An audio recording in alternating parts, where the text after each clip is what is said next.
Have you ever bought anything in another country? A Wii, car, many toys, a cup of coffee? Something that originated in some other part of the world.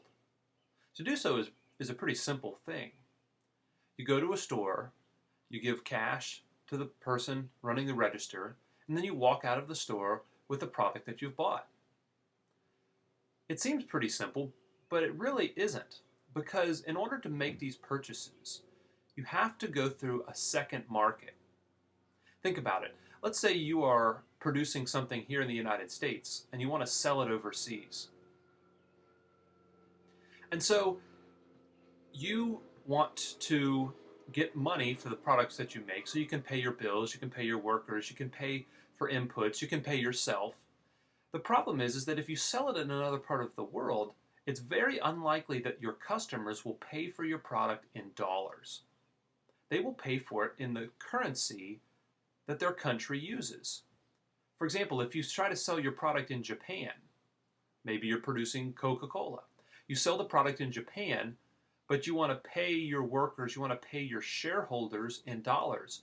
But your customers in Japan pay for Coca-Cola in yen. That's the name of the currency in their country. You can't pay your bills, you can't pay your stockholders in yen, you need to pay them in dollars.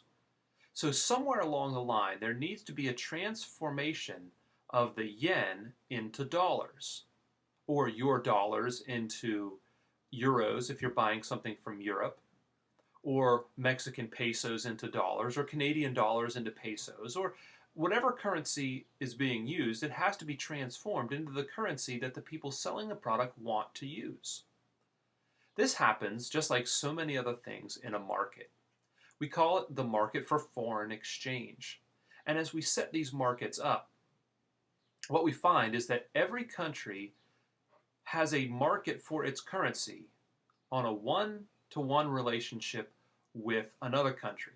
Meaning that if we trade our goods in many, many other parts of the world, we need to have a currency exchange or a market for foreign exchange for each one of those countries' currencies.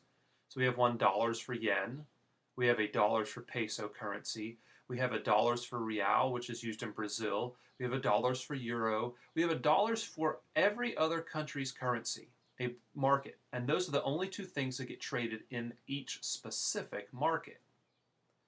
Now the reason this is important is because if we're going to have trade with other countries, this process needs to take place, and there are ramifications for the process. There are ramifications that each market has on the value of each country's currency, because the values of currency don't stay the same. The rate at which those currencies trade don't stay the same. And the way it changes is, again, just like any other market. It has everything to do with demand and supply.